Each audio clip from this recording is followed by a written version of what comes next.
room adjoining it called Blair's Hall. And that was the first City Hall of Vancouver, just this one small room conveniently located in the back of the terminus saloon. Now, Mayor Malcolm McLean escaped from the fire in a canoe and managed to get out to the Robert Kerr, a vessel which was out in the harbour, which you'll be hearing more about a little later on the tour.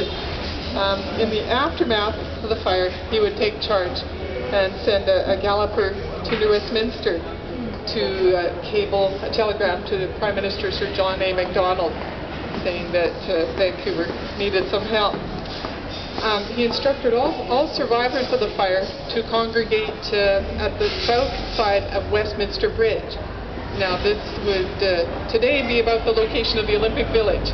Okay? And one time Paul's Creek went right down to Clark Drive, and there was a bridge connecting a narrow point on now what we know as Main Street, and the bridge would have been about where Science World is today. So the mayor instructed all survivors to go to this location on the south side of the bridge and await supplies. And I'll tell you a little bit later on about why supplies were coming from New Westminster.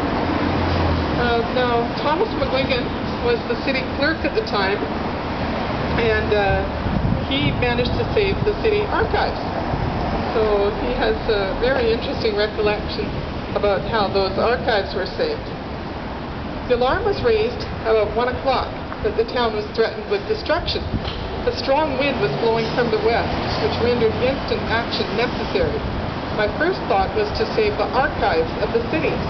After placing them in a scow, which was abandoned to the tender mercies of a caretaker, I set about to save my own effects, which I succeeded in carrying to a cellar, where the Oppenheimer Brothers building now stands.